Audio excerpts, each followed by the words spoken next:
وفاق المدارس العربیہ پاکستان کے قائدین صدر وفاق مولانا مفتی محمد تقی عثمانی، نائب صدر وفاق مولانا انوار الحق اور ناظم اعلیٰ وفاق المدارس مولانا حنیف جلندری نے وفاقی وزیر دفاع خواجہ آصف کی مدارس کے بارے میں بیان کو حقائق کے منافی قرار دیا۔ انہوں نے کہا کہ خواجہ آصف کی طرف سے اسلام آباد میں ہزاروں مدارس کے قبضے کی زمین پر ہونے کا الزام بالکل بے بنیاد ہے۔ وفاق المدارس کے قائدین نے کہا کہ خواجہ آصف نے غلط اعداد و شمار پیش کر کے انتہائی غیر ذمہ داری کا مظاہرہ کیا ہے، اس لیے کہ حقیقت بالکل برعکس ہے۔ وفاق المدارس کے قائدین نے کہا کہ افغان جہاد ریاست کی پالیسی تھی، اس کا الزام مدارس کو نہ دیا جائے۔ انہوں نے کہا کہ پاکستان میں دہشت گردی اور انتہا پسندی خواہ مذہبی، سیاسی، لسانی جس بنیاد پر بھی ہو قابل مذمت ہے، اس کے اصل اسباب پر غور کیا جائے اور مدارس کو بلا وجہ ہدف نہ بنایا جائے۔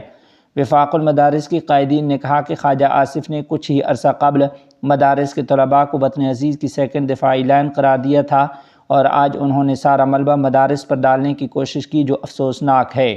وفاق المدارس کی قائدین نے میاں نواز شریف اور وزیر اعظم پاکستان سے خواجہ آصف کے اس غیر ذمہ دارانہ اور سراسر غلط بیان کا نوٹس لینے اور آئندہ کے لیے تمام حکومتی ذمہ داران کو مدارس کے خلاف غیر ذمہ دارانہ بیانات دینے سے روکنے کا مطالبہ کیا ہے۔ دارالعلوم دیوبند میں کل ہند رابطہ مدارس اسلامیہ عربیہ کی مجلس عاملہ کا اہم اجلاس۔ دستور کے مطابق کل ہند رابطہ مدارس اسلامیہ دارالعلوم دیوبند کی مرکزی مجلس عاملہ کا یہ سالانہ اجلاس ہے۔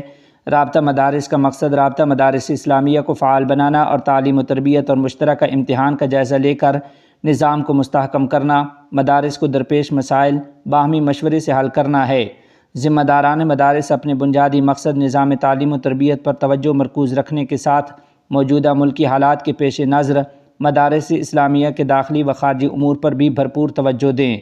تحفظ مدارس کے پیش نظر مدارس اسلامیہ کی ملکیتی کاغذات کو درست رکھیں، قانونی تقاضوں کی تکمیل کرائیں اور صفائی ستھرائی کا مکمل اہتمام رکھیں اور حکومت کی طرف سے ممکنہ سوالات کے جوابات کے لیے ہمہ وقت اپنے آپ کو تیار رکھیں۔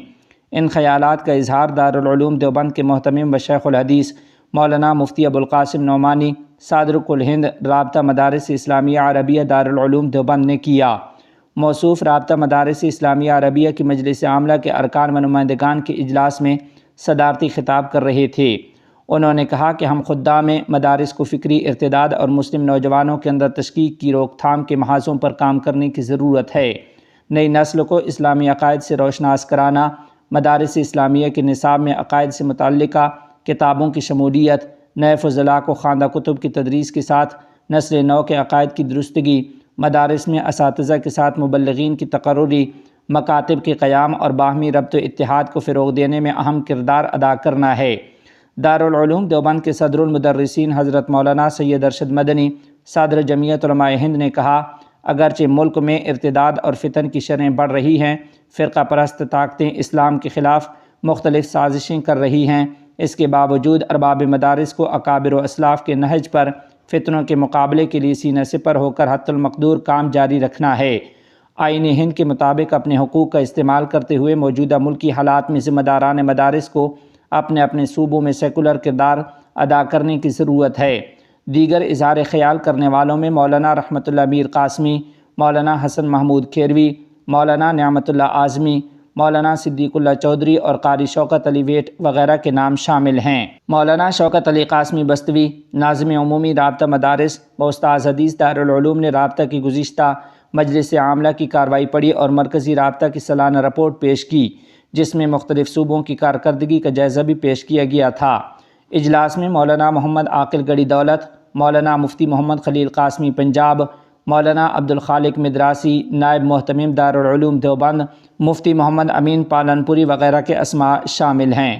اجلاس کا آغاز مولانا مفتی ابوالقاسم نعمانی کی زیر صدارت مہمان خانہ دارالعلوم میں صبح 9:30 بجے قاری عبدالرؤوف بلند شہری استاذ تجوید و قراءت دارالعلوم دیوبند کی تلاوت قرآن کریم سے ہوا۔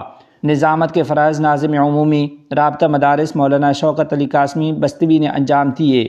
12:15 بجے دوپہر کو حضرت صدر اجلاس کی دعا پر نشست اول کا اختتام عمل میں آیا۔